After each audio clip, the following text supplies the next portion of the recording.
صل على سيدنا ومولانا محمد وعلى سيدنا علي وسيدتنا فاطمة وسيدتنا زينب وسيدنا حسن وسيدنا حسين وعلى آله وصحبه وبارك وسلم الحمدللہ رب العالمین والصلاة والسلام علی سید الانبیاء والمرسلین اللہم صلی علی سیدنا و مولانا محمد وعلی آلہ واصحابہ وبارک وسلم وصلی علیہ۔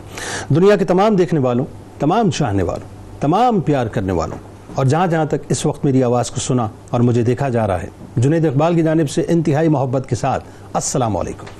ایک بار پھر ناظرین، آپ کو پر نور صبح میں صبح نور کے ساتھ میں خوش آمدید کہتا ہوں، اور آئیے بلا توقف چلتے ہیں حضرت ابو انیس محمد برکت علی علیہ رحمہ کی تالیف اسماء النبی الکریم صلی اللہ علیہ وآلہ وسلم سے رسول اللہ صلی اللہ علیہ وآلہ وسلم کا ایک اسم مبارک پڑھنے اور سننے کی سعادت حاصل کرتے ہیں۔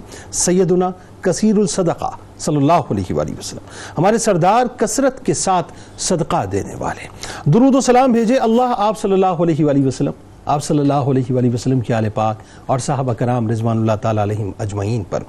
حضرت سلمان بن عامر رضی اللہ تعالیٰ عنہ سے روایت ہے کہ نبی کریم صلی اللہ علیہ وآلہ وسلم نے فرمایا کہ کسی حاجت مند کو صدقہ دینا صرف ایک صدقہ ہے، اور رشتہ دار کو صدقہ دینا دو صدقات کے برابر ہے، ایک صدقہ اور دوسرا صلہ رحمی۔ ناظرین کرام، آج آپ سمجھ گئے کہ موضوع بنیادی طور پہ کیا ہے۔ قرآن و سنت کی روشنی میں فضائل زکوٰۃ و صدقات انتہائی اہم ترین موضوع ہے۔ ناظرین ہمارے ساتھ، مجھے یقین ہے آپ ٹیلی ویژن اسکرین کے اس طرف موجود رہیں گے۔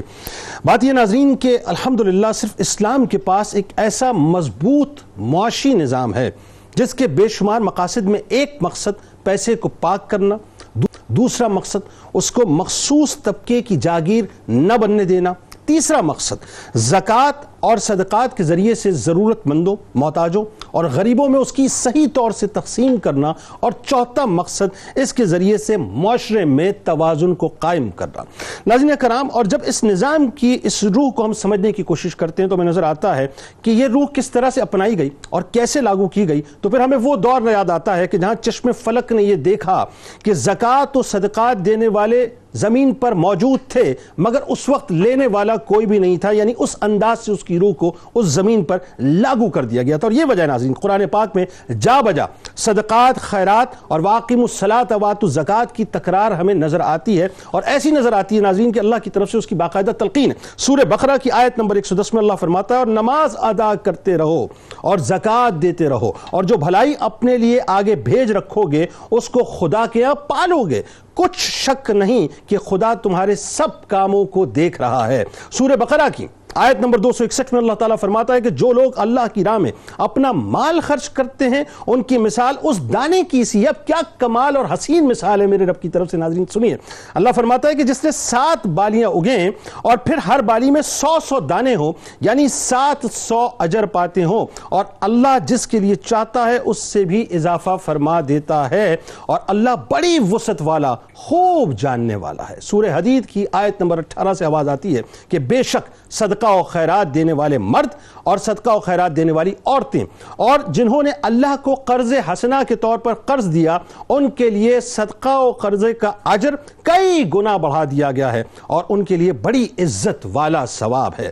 رسول اللہ صلی اللہ علیہ وآلہ وسلم نے فرمایا کہ ایک درہم، بہت ہی حسین حدیث ہے ناظرین، بہت ایمان کی روشنی میں اس کو سنیے گا۔ سرکار علیہ السلام فرماتے ہیں کہ 1 درہم 1 لاکھ درہم سے آگے نکل گیا۔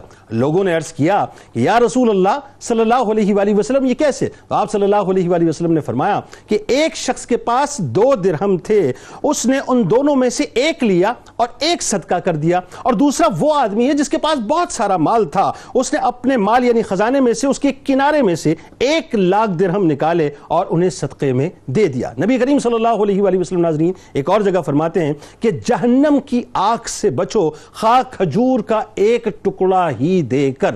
حضرت انس بن مالک رضی اللہ تعالیٰ عنہ سے مروی ہے کہ نبی کریم صلی اللہ علیہ وآلہ وسلم نے فرمایا کہ بے شک صدقہ اللہ کے غصے کو ٹھنڈا کرتا ہے اور بری موت سے بچاتا ہے۔ حضرت عقبہ رضی اللہ تعالیٰ عنہ سے مروی ہے کہ انہوں نے بیان کیا کہ رسول کریم صلی اللہ علیہ وآلہ وسلم نے فرمایا کہ صدقہ اہل قبور سے گرمی کو ختم کرتا ہے اور مومن قیامت کے دن اپنے صدقے کے سائے تلے ہوگا۔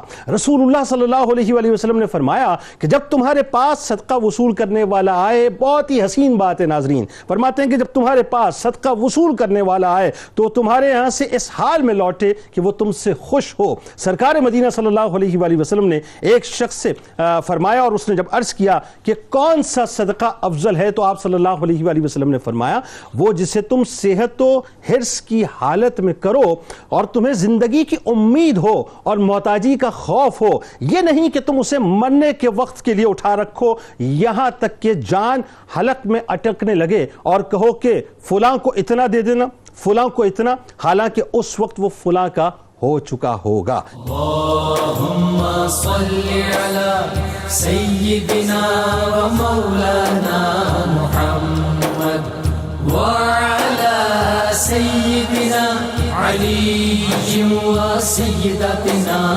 فاطمہ و سیدتنا زینب و سیدنا حسن و سیدنا حسین وعلى آله وصحبه وبارك وسلم اللهم صل على سيدنا ومولانا محمد وعلى سيدنا علي وسيدتنا فاطمة وسيدتنا زينب وسيدنا حسن وسيدنا حسين وعلى آله وصحبه وبارك وسلم۔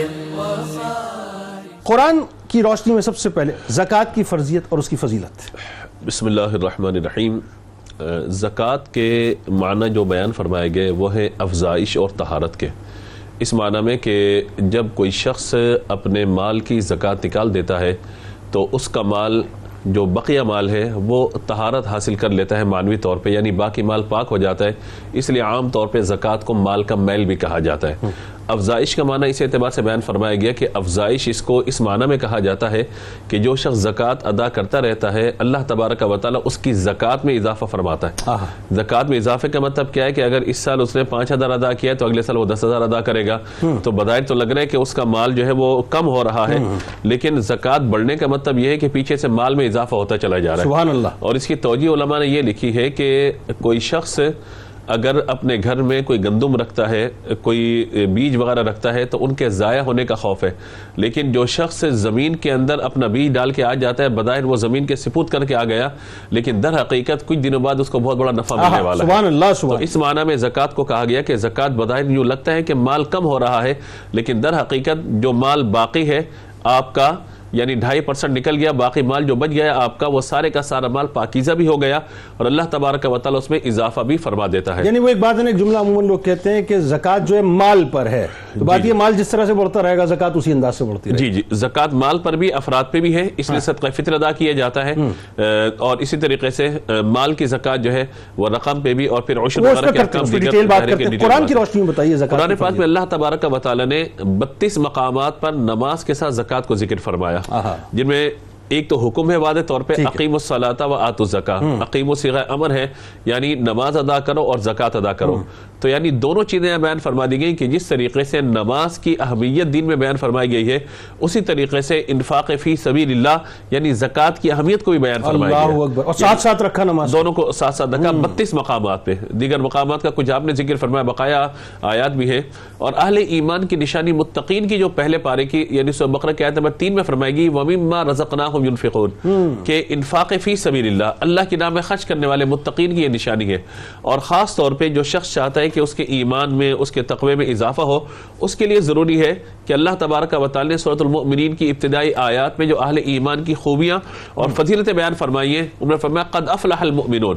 یہ فلاح نہیں ہے بلکہ افلاح ہے، یعنی زیادہ کامیاب ہو گئے ایمان والے. ان کی کیفیات کو بیان فرمایا گیا کہ جہاں نمازوں کی حفاظت ہے، جہاں دیگر معاملات ہیں، فرمایا والذین هم للزکاۃ فاعلون، یہ اپنے مالوں کی زکوٰۃ ادا کرنے والے ہیں. اللہ تبارک و تعالی نے جو اس کا فارمولہ بیان فرمایا وہ کیا ہے، اس چیز کو بھی ہم یہ دیکھ لیں کہ حضور اکرم صلی اللہ تعالی علیہ وآلہ وسلم کو ارشاد فرمایا گیا کہ ان سے مالوں کی تحصیل کرو. خذ من اموالہم صدقۃ تطہرہم وتزکیہم بہا، ان سے مال حاصل کیجئے. اس کا نتیجہ کیا ہوگا، جب یہ مال اپنا یعنی زکوٰۃ کی صورت میں اے محبوب آپ کے حوالے کر دیں گے، آپ ان سے مال لے لیں گے تو تطہرہم وتزکیہم بہا، اللہ تبارک و تعالی ان کے مالوں کو بھی پاک فرما دے گا اور اللہ تبارک و تعالی ان کو بھی پاک فرما دے گا، ان کا تزکیہ بھی ہو جائے گا. حضرت معاذ بن جبل رضی اللہ تعالیٰ عنہ کو حضور صلی اللہ تعالیٰ علیہ وآلہ وسلم نے یمن بھیجا تو فارمولہ بیان کیا. یعنی ابھی آپ فرما رہے تھے نا کہ امیروں اور غریبوں کے حوالے سے جو بات آپ نے کی، اسی کے اندر بات بیان فرمائے گی کہ زکوٰۃ کے مقاصد سب سے بڑے کیا ہیں. مقصد یہ ہے، حضرت معاذ بن جبل رضی اللہ تعالیٰ عنہ کو حضور نے جب یمن بھیجا فرمایا کہ تم ان کے امیروں سے مال لوگے، ان کے غریبوں پہ خرچ کرو. یہ فارمولہ ہے نظام، یہ اسلام کا فارمولہ ہے. اور اس لیے کہا جاتا ہے کہ زکوٰۃ کی فرضیت یہ ہجرت کے بعد ہوئی ہے سن 2 ہجری میں. اور اسی لیے زکوٰۃ کو جو تعریف علماء نے بیان فرمائی زکوٰۃ کی وہ یہ ہے کہ اپنے مال میں سے مال کا ایک حصہ جدا کر دینا اور اس حصے کو ہاشمی یا ہاشمی کے آزاد کردہ غلام کے علاوہ کسی مسلمان فقیر کی ملکیت میں دے دینا. اس سے آپ کا نفع ہر طرح سے جدا ہو گیا اور جب یہ کسی فقیر کی ملکیت میں چلا گیا تو آپ کی زکوٰۃ ادا ہو گئی. حضور اکرم صلی اللہ تعالیٰ علیہ وآلہ وسلم نے جہاں اسلام کی بنیادی 5 باتیں ذکر فرمائی ہیں ان میں زکوٰۃ کا ذکر بھی فرمایا، تو بہت ضروری ہے کہ اس کی اہمیت کو جانا جائے، سمجھا جائے. جی تیسرا پلر جس نے فرمایا کہ کلمہ شہادت ہے، گواہی دینا، اور اس کے بعد جو ہے وہ توحید و رسالت کے بعد نماز کا ذکر ہے، روزے کا ہے، حج اور زکوٰۃ کا ذکر آیا. تو یوں سمجھیے کہ اسلام کی بنیادی باتوں میں جہاں ہجرت کے بعد اللہ تبارک و تعالی نے روزے کی فرضیت کا ذکر فرمایا، وہیں اللہ تبارک و تعالی نے زکوٰۃ کی فرضیت کا بھی ذکر فرمایا. اور یہ اس کی امپورٹنس کا اندازہ اس اعتبار سے بھی ہوتا ہے نا کہ ظاہر معاشی نظام پہ تو ہم آگے جا کے بات کریں گے، لیکن سرکار علیہ السلام کے ظاہری پردے کے بعد جو سب سے پہلا فتنہ اٹھا مالین زکوٰۃ کا، اور اس کا کلا کما جو کیا وہ صدیق اکبر رضی اللہ تعالیٰ. اچھا جی مفتی صاحب، ابھی ذرا بتائیے کہ اس میں ایک جو بنیادی بات ہے کہ ہمارے یہاں ایک کنفیوژن کیا ہے، ہم صدقے کو اور زکوٰۃ کو الگ الگ دیکھتے ہیں. ذرا اس کی وضاحت کیجئے، صدقہ کیا ہے، اس کی کتنی اقسام ہے، اور کیا صدقہ جو ہے وہ زکوٰۃ کے اندر ہی شامل ہے یا زکوٰۃ الگ سے کچھ اور ہے؟ بسم اللہ الرحمن الرحیم. هو القادر هو الحق هو المعین. بہت شکریہ. صدقات کی فضیلت و اہمیت نصوص قطعیہ میں کثرت کے ساتھ وارد ہوئی، اور جب ہم آج اس موضوع پر گفتگو کر رہے ہیں تو یہ اس لیے بھی اہم ہے کہ ہمارے تمام سننے والے اس بات کو سمجھیں کہ اللہ اور اللہ کے رسول نے زکوٰۃ و صدقات پر کس قدر زور دے کر اس کی فضیلت و اہمیت کو بیان کیا، چونکہ اس کا بنیادی تعلق ہے امراء کے ساتھ، یعنی زکوٰۃ دینے والا امیر ہے، صدقہ دینے والا امیر ہے. اب جب ہم لفظ صدقہ کی بات کرتے ہیں جس کی جمع صدقات آتی ہے تو اس کی تعریف یہ ہے کہ العطیۃ التی یبتغی بہا الثواب عند اللہ، یعنی صدقہ اس مال کو، اس عطیے کو کہا جاتا ہے کہ جس کے ذریعے اللہ کی بارگاہ میں ثواب کی امید کی جاتی ہے. اگر ہم اس میں مزید گہرائی میں جائیں تو لفظ صدقہ جو ہے یہ صدق سے ماخوذ ہے. صدق کا معنی ہوتا ہے سچائی. تو صدقے کو صدقہ کہا ہی اس لیے جاتا ہے کہ وہ سخی کے سچے مسلمان ہونے کی صداقت دیتا ہے، گواہی دیتا ہے.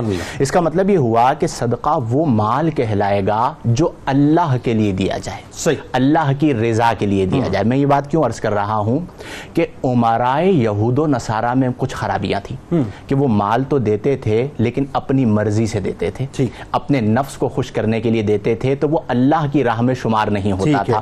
تو آج جب ہم زکوٰۃ اور صدقات کی بات کرتے ہیں تو اس میں لازم امر یہ ہے کہ ہمارے نفس کی خوشی کہیں شامل نہ ہو، ورنہ وہ صدقہ ہی نہیں رہے گا. صدقہ تو ہے ہی اس لیے کہ اسے صدق کی بنا پر دیا گیا، رب کو خوش کرنے کے لیے دیا گیا، اتنا ٹرانسپیرنٹ ہونا چاہیے، ورنہ تو لفظی جو معنی ہے وہی فوت ہو جائے گا. صحیح. اچھا، اگر ہم اصطلاحی اعتبار سے جنید بھائی بات کریں تو صدقات مطلقاً خیرات کو کہا جاتا ہے، یعنی خیر کے کاموں میں جو مال صرف کیا وہ صدقات ہیں، یعنی چیریٹی ہم کہہ سکتے ہیں. لیکن پھر اس کی فقہائے کرام دو قسمیں کرتے ہیں. نمبر ایک صدقات واجبہ، نمبر دو صدقات نافلہ. صدقات واجبہ سے مراد سب سے بنیادی جو چیز آ جاتی ہے وہ ہے زکوٰۃ، جس کا ذکر کیا مفتی صاحب نے کہ متعدد مقامات پر زکوٰۃ کو ذکر کیا گیا. اور پھر اس کے بعد صدقات واجبہ میں دوسرا درجہ جو عدم فرضیت ہے لیکن وجوب ہے، لازم ہے، جیسے وطر واجب ہے، اسی طرح صدقہ واجب ہے، وہ ہے صدقہ فطر. اور صدقات عید الفطر پر جو ادا کیا جاتا ہے. اور صدقات نافلہ میں بہت عموم ہے، اگرچہ بعض جگہوں پر لفظ صدقہ کا اطلاق اعمال بدنی پر بھی ہوا لیکن وہ حکمن ہوا ہے، یعنی مسکرا کے دیکھ لیا تو وہ بھی صدقہ، وہ ہے صدقہ. وہ صدقہ اسے کیوں کہا گیا کہ اس پر صدقے والا ثواب ہے، وہ حقیقتاً صدقہ نہیں ہے. لفظ صدقہ کا جو اطلاق ہے وہ بنیادی طور پر مالی عبادت پر ہی ہے کہ جو آپ مال اللہ کی راہ میں خرچ کرتے ہیں. لیکن اگر مثال کے طور پہ ایک شخص ہے کسی کی مدد کرنے کے لیے نکلا خیر کی نیت سے، تو پھر وہ کیا وہ صدقے میں شمار اس طور پر ہی ہے کہ اسے صدقے کا ثواب ملتا ہے، اسی لیے اس کے لیے ایک لفظ استعمال کیا جاتا ہے صدقہ حکمی. جیسے ہم شہید حکمی کہتے ہیں نا کہ ایک شہید حقیقی ہے، ایک شہید حکمی ہے. اب شہید حکمی مثال کے طور پر کوئی تعاون میں مر گیا تو نبی کریم نے فرمایا وہ شہید حکمی ہے. کیا مطلب؟ اس کے لیے شہادت کا ثواب. اچھا، یعنی مسکرا کے دیکھ لیا، اچھی بات کر لی، امر بالمعروف کر لیا، کسی کی مدد کر لی، اس کا ثواب ملے. بالکل. اب میں ایک آیہ مبارکہ کی روشنی میں اس کی اہمیت کی طرف اشارہ کروں تو قرآن میں اللہ نے فرمایا وَأَنفِقُوا فِي سَبِيلِ اللَّهِ، اور تم اللہ کی راہ میں مال خرچ کرو، وَلَا تُلْقُوا بِأَيْدِيكُمْ إِلَى التَّهْلُكَةِ، اور اپنے ہاتھوں اپنے آپ کو ہلاکت میں نہ ڈالو. اب یہ جو اپنے ہاتھوں اپنے آپ کو ہلاکت میں نہ ڈالنا ہے، اس آیہ مبارکہ کا مرادی معنی ہی صدقہ کرنا ہے. وہ کیسے؟ حضرت اکرمہ رضی اللہ تعالی عنہ بیان کرتے ہیں کہ وَلَا تُلْقُوا بِأَيْدِيكُمْ إِلَى التَّهْلُكَةِ سے یہ مراد نہیں ہے کہ تم اللہ کی راہ میں قتل کر دیے جاؤ، بلکہ اس سے مراد یہ ہے کہ تم فقر کے خوف سے اللہ کی راہ میں خرچ نہ کرو. اللہ، یعنی جب تم فقر کے خوف سے اللہ کی راہ میں خرچ نہیں کرتے تو تم اپنے آپ کو اپنے ہاتھوں سے ہلاکت میں ڈالتے ہو. رئیس المفسرین ابن ام النبی حضرت عبداللہ ابن عباس رضی اللہ تعالی عنہما اسی آیت کی تفسیر میں فرماتے ہیں کہ وَلَا تُلْقُوا بِأَيْدِيكُمْ إِلَى التَّهْلُكَةِ سے مراد یہ نہیں کہ تمہیں یہ خوف ہو کہ میں اللہ کی راہ میں قتل کر دیا جاؤں گا، وہ تو شہادت ہے. فرمایا اس سے مراد یہ ہے کہ تم اللہ کی راہ میں مال خرچ کرنے سے اپنے آپ کو نہ روکو. حضرت اسلم بیان کرتے ہیں کہ قسطنطنیہ میں ایک جنگ ہو رہی تھی. اس جنگ کے دوران اچانک کفار کا بڑا سخت حملہ ہوا. تو ایک شخص جو ہیں وہ اس کفار کا جو حملہ ہوا اس میں گھس گئے، یعنی اندھا دھن اس کے اندر چلے گئے اور جام شہادت نوش کیا. تو چند افراد نے کہا کہ یہ تو انہوں نے اپنے آپ کو اپنے ہاتھوں سے ہلاکت میں ڈال دیا. وہاں پر حضرت ابو ایوب انصاری موجود تھے. انہوں نے لوگوں سے کہا کہ کیا تم یہ سمجھتے ہو کہ یہ آیت اس لیے نازل ہوئی؟ یہ آیت تو ہمارے لیے نازل ہوئی. اور پھر اس کا شان نزول بیان فرمایا کہ جب اسلام کو اللہ نے غلبہ عطا کر دیا تو انصار صحابہ کرام نے اپنی کھیتی باڑی کی طرف توجہ کی اور یہ کہا کہ اب ہم اپنے اموال کو بڑھائیں اور اس کی حفاظت کریں. تو اللہ نے اس آیت کو نازل کیا کہ تم اپنے ہاتھوں اپنے آپ کو ہلاکت میں نہ ڈالو. جس طرح پہلے اللہ کی راہ میں خرچ کر رہے تھے اسی طرح اب بھی اللہ کی راہ میں خرچ کرتے رہو اور مہاجرین کی مدد کرتے رہو. اس کا مطلب ایک بات تو کلیئر ہو گئی کہ لفظ صدقہ جب ہم لیتے ہیں تو اس کی جو ہے دو شاخیں، ایک صدقہ واجبہ، ایک نافلہ. اور واجبہ میں جو ہے وہ زکوٰۃ آ گئی، صدقہ فطر آ گیا، اور نافلہ میں جنرل جتنے بھی آپ جو جتنے بھی صدقات ہیں، جتنے بھی اچھے عبادات ہیں وہ تمام. چونکہ ظاہر ہے یہ پروگرام پاکستان میں صرف نہیں دیکھا جا رہا مفتی صاحب، انٹرنیشنلی دیکھا جا رہا ہے. ایک بہت بڑی ویورشپ یو ایس میں ہے، کینیڈا میں ہے، یو کے میں ہے، یورپین کنٹریز میں. اب میں اس پہ جا کے آگے بات کروں گا کہ وہ جو ٹائم ہے مطلب ایکچولی زکوٰۃ دینے کا وہ کیا ہے، لیکن اس سے پہلے ذرا احادیث کی روشنی میں ذرا فضیلت صدقات اور زکوٰۃ بتائیے. بسم اللہ الرحمن الرحیم. نبی کریم صلی اللہ علیہ وسلم نے ارشاد فرمایا السخی قریب من اللہ، جو اللہ تعالیٰ کے راستے میں مال خرچ کرتا ہے فرمایا وہ اللہ تبارک و تعالیٰ کے قریب ہے. قریب من الجنہ، جنت سے قریب ہے. قریب من الناس، اللہ کے بندوں سے قریب ہے. سبحان اللہ. فرمایا بعید من النار، اور اللہ تعالیٰ اس کو جہنم سے دور فرمانے والا. اللہ. حضور اکرم صلی اللہ علیہ وسلم نے فرمایا کہ من تصدق بعدل التمرہ، جس نے ایک کھجور کے برابر، یعنی سخاوت صرف یہ نہیں ہے کہ بہت زیادہ مال ہے تو انسان اللہ تعالیٰ کے راستے میں مال خرچ کرے. جب قرآن مجید کی یہ آیت مبارکہ نازل ہوئی ہے کہ وہ لوگ جو سرن علانیتن لیلن نہارن خرچ کرتے ہیں، تو یہ علی المرتضیٰ کے بارے میں نازل ہوئی کہ صرف 4 دراہم تھے، 1 درہم صبح خرچ کر دیا، 1 درہم رات خرچ کر دیا، 1 درہم سرن اور 1 درہم علانیتن خرچ کر دیا، تو اللہ تعالیٰ نے آیت مقدسہ نازل فرما دی، فرمایا کہ جس نے 1 کھجور اللہ کے رستے میں اپنے پاکیزہ مال سے خرچ کی، فرمایا اللہ تعالیٰ پاکیزہ مال ہی خرچ کرتا ہے۔ تو حضور علیہ السلام نے فرمایا کہ اللہ تعالیٰ اپنی شان کے مطابق اپنے دست قدرت میں اس کھجور کو لیتا ہے اور اس کے ثواب کو پہاڑ کے برابر بڑھا دیا کرتا ہے۔ حضور اکرم صلی اللہ تعالیٰ علیہ وسلم نے ارشاد فرمایا کل معروف صدقہ، فرمایا تم کوئی بھی نیکی کرتے ہو، حضور علیہ الصلوۃ والسلام نے فرمایا کہ وہ اللہ کی بارگاہ میں صدقہ لکھی جاتی ہے۔ یہاں تک ارشاد فرمایا کہ ان بکل تسبیحۃ صدقہ، آپ سبحان اللہ کہتے ہیں یہ بھی صدقہ ہے، وکل تکبیرۃ صدقہ، آپ اللہ اکبر کہتے ہیں یہ بھی صدقہ ہے، فرمایا وکل تحمیدۃ صدقہ، تم الحمدللہ کہتے ہو یہ بھی صدقہ ہے، فرمایا وکل تہلیلۃ صدقہ، تم لا الہ الا اللہ کہو یہ بھی صدقہ ہے، فرمایا نیکی کی دعوت دینا صدقہ ہے، برائی سے روکنا صدقہ ہے، اپنی بیوی کے منہ میں لقمہ بنا کر ڈالنا صدقہ ہے، اور حضور علیہ السلام نے فرمایا کہ تکلیف دہ چیز کو رستوں سے ہٹا دینا یہ بھی صدقہ ہے، اور میرے محبوب صلی اللہ علیہ وسلم نے یہاں تک فرمایا کہ جو شخص عاشورہ کے دن اپنے اہل و عیال پر بلا حساب و کتاب مال خرچ کرے گا، آقا علیہ السلام نے فرمایا اللہ تعالیٰ پورے سال اس کے مال میں برکتیں عطا فرما دے گا۔ اکبر۔ اچھا اسی ربط میں ذرا ایک جملے میں اضافہ کر دیجئے کہ افضل ترین صدقہ کیا ہے، ذرا یہ بھی بتا دیجئے۔ دیکھیے افضل ترین صدقہ کی جو آپ نے جس طرف آپ اشارہ فرما رہے ہیں، حدیث شریف میں ہے کہ افضل ترین صدقہ یہ ہے کہ انسان اسے اپنے مال کو اپنے ہاتھ سے خرچ کرے۔ یعنی ایک نیت تو یہ ہے کہ انسان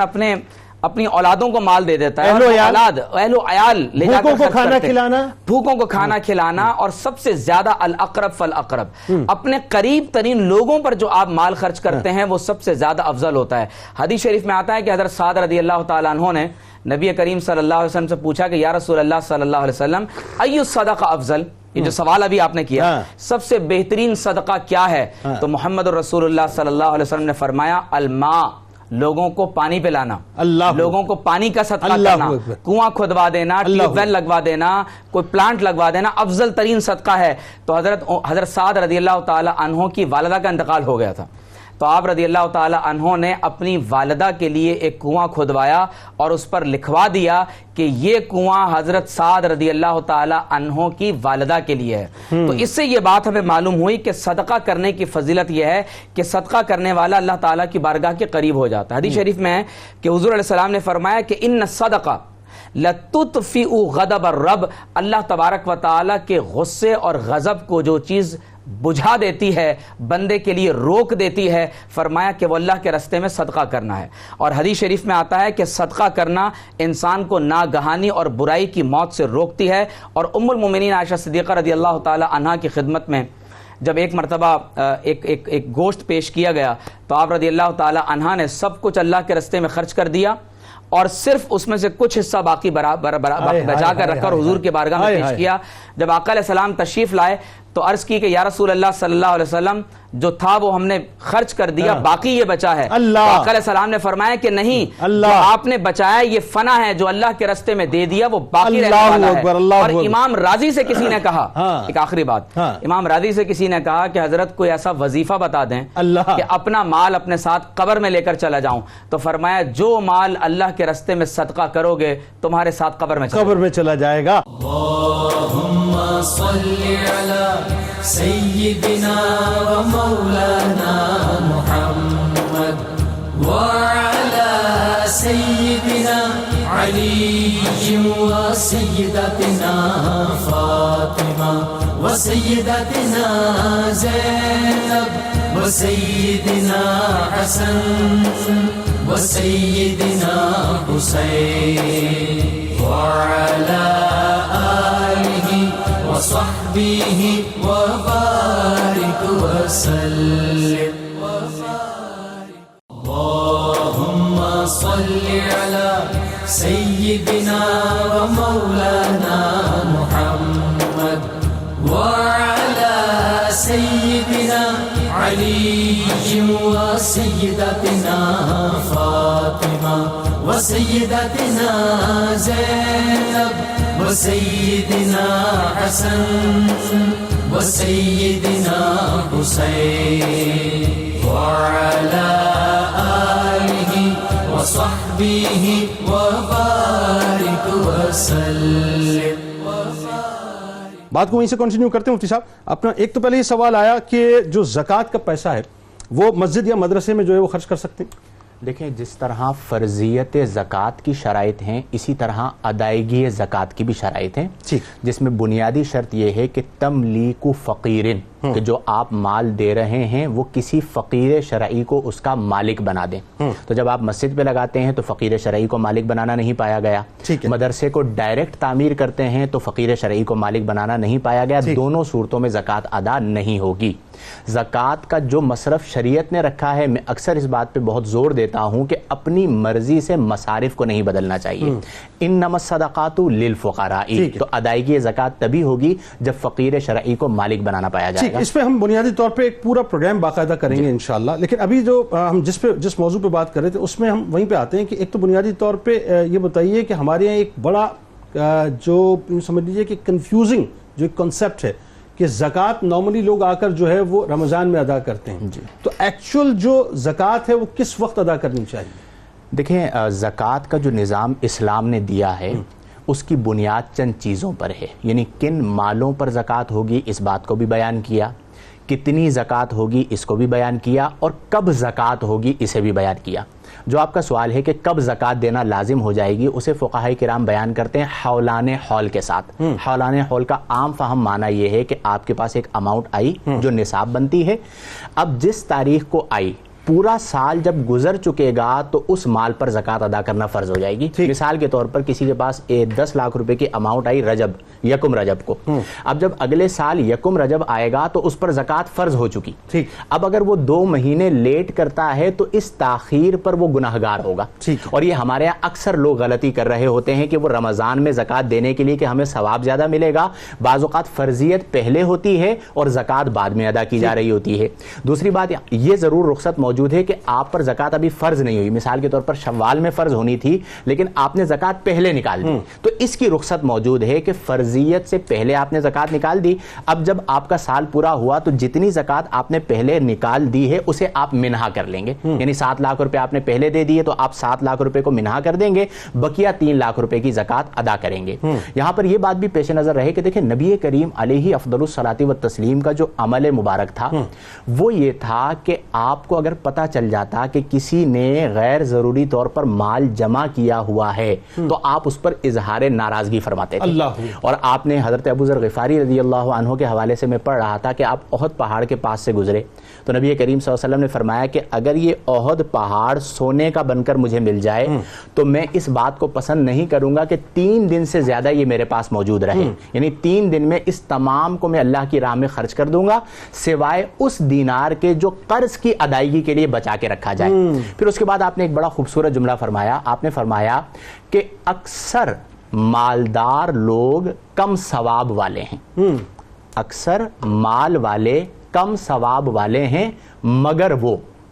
اس کے بعد جو راوی ہیں وہ نقل کرتے ہوئے وہ عمل بیان کرتے ہیں جو نبی کریم صلی اللہ علیہ وسلم نے کیا. نبی کریم نے کیا کیا؟ مگر وہ یوں مٹھی بھری اس طرف کیا, اللہ یوں مٹھی بھری اس طرف کیا. اللہ یعنی جو مالدار ہیں وہ کم ثواب والے ہیں مگر وہ جو مالدار ہیں لیکن جو مال اللہ نے انہیں دیا ہے وہ اس طرح بھر کے غریبوں کو عطا کرتے ہیں. یعنی نبی کریم علیہ افضل الصلاۃ والتسلیم نے اس کی فضیلت و اہمیت کو بھی بیان کیا کہ اگر اللہ نے تمہیں مال دیا ہے تو تم اس مال کو اللہ کی راہ میں خرچ کرو. اچھا, یہ ہمارے ایک بنیادی سوال اور پیدا ہو جاتا ہے کہ زکوٰۃ کی جتنی ترغیب دی گئی ہے وہ ذرا یہ بھی لوگوں کو بتائیے کن بنیادوں پر اسلام نے جو اتنی ترغیب دی ہے. دیکھیں میں اکثر ایک بات کہتا ہوں, آج دہرا دیتا ہوں یہاں پر بھی, کہ ہر سال اربوں روپے زکوٰۃ ہم دیتے ہیں. غربا پھر بھی موجود ہیں, فقراء پھر بھی موجود ہیں. وجہ کیا ہے؟ اور ایک دور وہ تھا کہ زکوٰۃ لے کے گھومتے تھے اور لینے والا کوئی نہیں تھا. وجہ کیا ہے جنید بھائی؟ وجہ یہ ہے کہ ہم نے بنیادوں کو بدل دیا ہے. نبی کریم علیہ افضل الصلاۃ والتسلیم کے کاشانہ اقدس میں کوئی 3 دن ایسے نہیں آئے کہ جب فاقہ نہ ہوا ہو. لیکن ہمارے یہاں آپ دیکھیں کہ جو عاملین زکوٰۃ ہیں, آپ وجہ پوچھ رہے ہیں, میں اسے 1 لائنر ذکر کروں, عاملین زکوٰۃ غاصبین زکوٰۃ ہو گئے. اللہ اکبر. ان کی پراڈو, ان کی ڈبل ڈور، ان کے بنگلے، ان کی آسائشیں سب موجود ہوتی ہیں اور غربا تڑپ رہے ہوتے ہیں. اس کی وجہ کیا ہے کہ نبی کریم علیہ افضل الصلاۃ والتسلیم نے اپنی ذات سے شروع کیا کہ میں اس مال کو 3 دن بھی اپنے گھر پہ نہ رکھوں. آج ہمارے معاشرے میں ہوتا یہ ہے کہ ہم صدقہ جو ابتداءً میں نے بات کی کہ اللہ کے چاہے ہوئے طریقے پہ خرچ کرنا، ہم اسے اپنے من پسند طریقے پہ خرچ کر رہے ہوتے ہیں. اس لیے مصارف زکوٰۃ کو جس طرح قرآن میں بیان کیا گیا آپ اسی طرح خرچ کریں. جب آپ غیر ضروری ہیل سے کام لیتے ہیں تو پھر پورا جو نظام اسلام جس پر بنیاد تھی اسلام کی، اس بنیاد کو آپ کمزور. اچھا اب مفتی صاحب ذرا یہ بتائیے کہ ہمارے یہاں یہ تھوڑا سا یہ بھی کلیئرٹی آ جائے کہ زکوٰۃ کن کن چیزوں پر ہے جو ایک معاشی نظام دیا ہے اسلام نے، اس میں زکوٰۃ کی ایک بہت بڑی اہمیت ہے. تو پہلے تو یہ کہ وہ جو معاشی نظام کیا دیا ہے اور کیوں دیا ہے اور کن کن چیزوں پر جو ہے زکوٰۃ ہے. جنید بھائی، جنت کا ایک دروازہ ہے جسے اہل الصدقہ اور اہل الزکاہ کے لیے مقرر کیا گیا ہے. جو لوگ زکوٰۃ کے صدقہ ادا کرتے ہیں قیامت کے دن اللہ تبارک و تعالیٰ اس خاص دروازے سے انہیں جنت میں داخل فرمائے گا. اللہ. اور جو آپ نے نظام معیشت کی طرف اشارہ کیا ہے تو یاد رکھ لینا چاہیے کہ ربا کے مقابلے میں قرآن نے 3 چیزوں کو بیان کیا ہے: زکوٰۃ، صدقہ اور تجارت. ٹھیک ہے. ربا میں آپ اپنا مال کسی اور کو عطا کرتے ہیں اور اپنے مال سے مزید مال اس طور پر بناتے ہیں کہ وہ قرض جب واپس آپ کی طرف آتا ہے تو نفع کھینچ کر لے آتا ہے. ٹھیک ہے. زکوٰۃ اور صدقہ میں بظاہر آپ صرف اپنا مال دیتے ہیں، لیتے کچھ نہیں ہیں، اس کا ریٹرن آپ کو قیامت کے دن ملے گا. ٹھیک ہے. تجارت میں البتہ نفع اور نقصان کی بنیاد پر آپ لین دین کر رہے ہوتے ہیں. پھر آپ ایک اہم بات یہ دیکھیے کہ ابھی مفتی صاحب نے ایک حدیث شریف کی تلاوت کی کہ حضور علیہ السلام نے فرمایا کہ اگر میرے پاس احد پہاڑ کے برابر بھی سونا ہو تو میں یہ خواہش کروں گا کہ قرض کے علاوہ تمام کا تمام مال اللہ کے راستے میں خرچ کر دیا جائے. ٹھیک ہے. یہ بات بالخصوص ان لوگوں کو سمجھنی چاہیے جو یہ گمان کرتے ہیں کہ زکوٰۃ میں اگر اپنا مال ادا کریں گے تو ان کا مال کم ہو جائے گا. احد پہاڑ تقریباً 7.5 ساڑھے 7 کلومیٹر لمبا ہے، ایسا ہی اور 3,500 فیٹ اونچا ہے. جی. 7.5 کلومیٹر لمبے پہاڑ کے بارے میں حضور علیہ السلام نے فرمایا کہ میں اس کو اللہ کے راستے میں خرچ کر دوں. اور حدیث قدسی میں ہے کہ اللہ تعالیٰ نے فرمایا کہ انفق یا ابن آدم انفق علیک، اے اللہ کے بندے تو میرے دین پر اپنا مال خرچ کر، میں تجھ پر مال خرچ کروں گا. فرمایا کہ لا تخشى من ضيق الرزق، یہ جو تم سونا چاندی اللہ کے راستے میں خرچ کر رہے ہو، فرمایا کہ اللہ کے رزق سے تنگی کا گمان کبھی نہ کرنا. اللہ تعالیٰ نے فرمایا وَخَزَائِنِ مَلْآنَ وَخَزَائِنِ لَا تَنْفَذُ أَبَدًا، فرمایا کہ میرے خزانے بھرے ہوئے ہیں، میں کبھی کوئی کمی نہیں آتی. نظام معیشت کی جب آپ بات کریں گے تو زکوٰۃ کی ادائیگی سے دولت کا ارتکاز ختم ہوتا ہے. ٹھیک ہے. زکوٰۃ کی ادائیگی سے اسلامی معیشت کی آمدنی میں اضافہ ہوتا ہے. یعنی آپ اگر یہ دیکھیے کہ اگر عشر اور نصف عشر دیا جائے، اگر جانوروں پر جو بکریاں ہیں، بھیڑ ہیں، اونٹ ہیں، گائیں بیل ہیں، اگر ان پر زکوٰۃ ادا کی جائے، سونے چاندی پر، مال تجارت پر زکوٰۃ ادا کی جائے، اور جو آپ نے شیئرز اور بانڈز رکھے ہوئے ہیں اگر ان پر زکوٰۃ ادا کی جائے، اگر اس کل ذریعہ آمدنی کو آپ ایک بہتر انداز سے چلانا شروع کریں گے تو یقیناً عالم آج بھی وہی ہو سکتا ہے کہ عمر بن عبدالعزیز رضی اللہ تعالیٰ عنہ کے دور میں لوگ اپنا مال لے کر نکلتے ہیں لیکن مستحق زکوٰۃ نہیں ملتا. اچھا اس میں یہاں پہ ایک بات ذرا رک کے تھوڑا سا اس پہ ذرا فوکس کر کے بات کرتے ہیں کہ میں جب ریسرچ پڑھتا ہوں تو مجھے حیرت ہوتی ہے اور میں انگوش بدندہ رہ جاتا ہوں. اگر آپ سرکاری سطح پر دیکھیں تو 3 برس میں تقریباً کوئی 17-18 ارب روپیہ جو ہے وہ جمع ہوا ہے زکوٰۃ کی مد میں. اچھا یہ عشر عشیر بھی نہیں ہے، یہ ظاہر ایک بالکل ایک ڈیفرنٹ پہلو ہے. لیکن اگر آپ ویسے دیکھیں اس لیول پہ تو ہمارے یہاں جتنی بڑی چیریٹی ہوتی ہے پاکستان میں خاص طور پہ، جتنے بڑے بڑے ڈونرز ہیں اور وہ اربوں روپے جو ہے وہ زکوٰۃ نکالتے ہیں، اس میں کوئی دوسری رائے نہیں ہے. کیا وجہ ہے کہ اتنی زکوٰۃ نکلنے کے باوجود بھی جو ہے غربت اپنی جگہ کھڑی ہوئی ہے، افلاس اپنی جگہ کھڑا ہوا ہے، بے روزگاری اپنی جگہ کھڑی ہوئی ہے اور لوگ جو ہے اس انداز سے انجوائے کر ہی نہیں پاتے زندگی. جنید بھائی جب زکوٰۃ خلاف سنت لی جائے گی اور خلاف سنت ادا کی جائے گی تو یہی معاملہ ہوگا. سنت یہ ہے کہ حضور علیہ الصلوۃ والسلام نے پورے سال جو زکوٰۃ بھی حضور اکرم صلی اللہ علیہ وسلم کی خدمت اقدس میں جمع ہوئی ہے، صحابہ کرام، خلفائے راشدین اور حضور علیہ السلام کی سنت یہ ہے کہ ہمیشہ بیت المال خالی رہا کرتا تھا. بالکل ایسا، یعنی ایسا کبھی نہیں ہوا کہ فقراء اور مساکین ضرورت میں ہو اور ہمارے ہاں بیت المال میں مال جمع ہو. سوال یہ ہے کہ جب بیت المال میں اس قدر اربوں روپے آپ کے پاس پڑے ہوئے ہیں تو یہ تو حضور علیہ السلام کی سنت کے خلاف بات ہو گئی کہ ہم نے مال کو اللہ کے راستے میں خرچ ہی نہیں کیا. اب قابل توجہ بات یہ ہے کہ حضور کی سنت کیا ہے زکوٰۃ کے بارے میں. بتائیے. آقا علیہ السلام کی سنت یہ ہے کہ صحابہ کرام حضور علیہ السلام کی خدمت میں مال زکوٰۃ ادا کرتے تھے. ٹھیک ہے. اور حدیث شریف میں آتا ہے کہ ایک مرتبہ آپ علیہ السلام کی موجودگی میں نماز کی تکبیر ہو گئی. حضور علیہ الصلوۃ والسلام مصلی کو چھوڑ کر اپنے حجرے میں تشریف لے گئے اور دوبارہ تشریف لائے اور نماز ادا کی. تو صحابہ کرام سے رہا نہ گیا، عرض کی یا رسول اللہ صلی اللہ علیہ وسلم یہ عمل آپ نے کبھی ادا نہ فرمایا؟ تو آقا علیہ السلام نے فرمایا کہ میرے حجرے میں چند دراہم رکھے ہوئے تھے، مجھے یہ گمان ہوا کہ ضرورت مند لوگ کہیں رات کو سو نہ جائیں، تو میں نے عائشہ سے کہہ دیا ہے کہ اس مال کو اللہ کے راستے میں صدقہ کر دو. حضور علیہ السلام کی سنت یہ ہے کہ جب کبھی کسی نے سوال کیا تو حضور نے کبھی لا نہیں فرمایا، جو آنے والا آیا اس کو عطا کر دیا. اگر خود کے پاس بظاہر کچھ موجود نہ تھا تو کسی اور سے قرض لے کر اس ضرورت مند کی ضرورت کو پورا کر دیا. اللهم صل على سيدنا ومولانا محمد وعلى سيدنا علي وسيدتنا فاطمة وسيدتنا زينب وسيدنا حسن وسيدنا حسين وعلى آله وصحبه وبارك وسلم.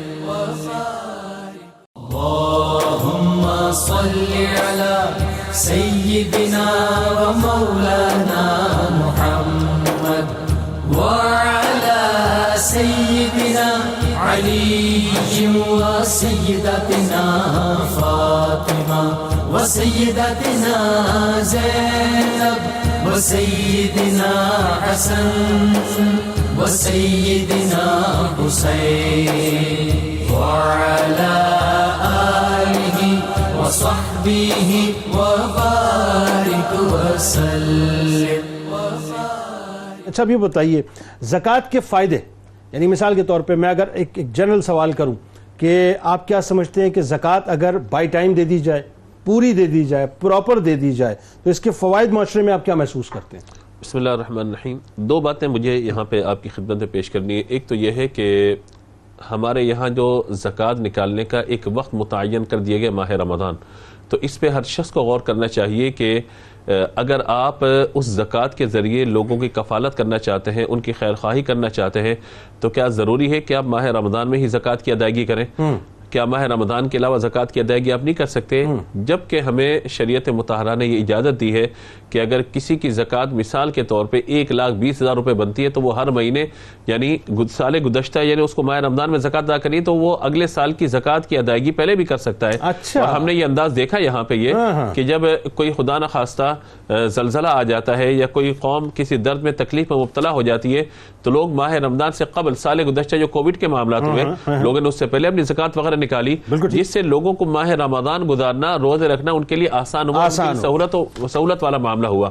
تو اس کے لیے ضروری یہ ہے کہ جس وقت جس کو ضرورت ہے آپ اس وقت اس کی مدد کیجئے اور زکوٰۃ کی ادائیگی کیجئے. دوسری بات یہاں پہ حضرت عائشہ صدیقہ رضی اللہ تعالی عنہا، یعنی ایک تو زکوٰۃ کی ہم نے بات کی، ایک اس حوالے سے یہ کہ کوئی بھی اگر اللہ نے آپ کو وسعت دی ہے، اگر آپ بہت زیادہ دے سکتے ہیں بہت زیادہ دیجئے، ورنہ اگر آپ ایک ذرہ بھی خرچ کریں گے اللہ تعالیٰ اس کا اجر بھی عطا فرمائے گا.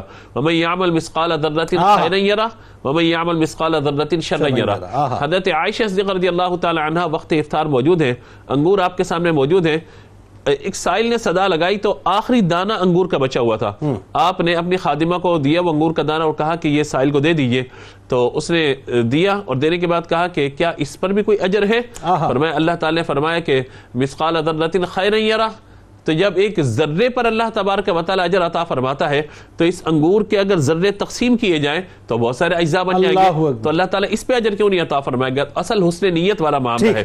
صدقے کے حوالے سے دو باتیں تاکہ ترغیب کا معاملہ ہمارا بہتر رہے.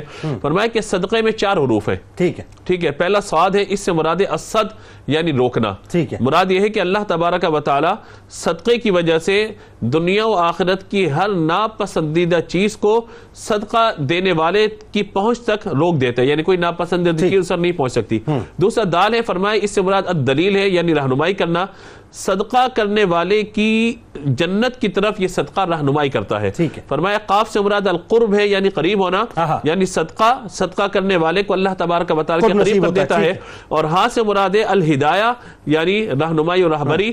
صدقہ کرنے سے صدقہ کرنے والے کو اللہ کی طرف سے ہدایت اور رہنمائی حاصل ہو جاتی ہے. بالکل. ناظرین کرام، بس دنیا بھر میں ہمیں سنا جا رہا ہے ایک جملہ اور پھر کتاب الشفا کہ اگر زکوٰۃ وقت ہو گیا ادا کرنے کا تو فوراً ادا کر دیجئے، تاخیر مت کیجئے. سانسوں کا بھروسہ نہیں ہے، لیکن جو منتظر ہے آپ کی زکوٰۃ کا وہ یقیناً منتظر ہے. کتاب الشفا ادائیگی قرض کا عمل آپ کے سامنے پیش کرتے ہیں کہ ہر فرض نماز کے بعد 7 مرتبہ اللہم اکفنی بحلالک عن حرامک واغننی بفضلک عمن سواک کا معمول بنانے سے اللہ تعالیٰ ادائیگی قرض کے اسباب پیدا کر دیتا ہے. حضرت علی کرم اللہ وجہ الکریم کا قول مبارک ہے کہ جب کسی کو صدقہ دو تو انتہائی عاجزی کے ساتھ پیش کرو، کیونکہ نیک اعمال میں جس قدر عاجزی اور خلوص زیادہ ہوگا وہ کام اللہ کی بارگاہ میں اس سے زیادہ مقبول ہوگا، یعنی بہت زیادہ مقبول ہوگا.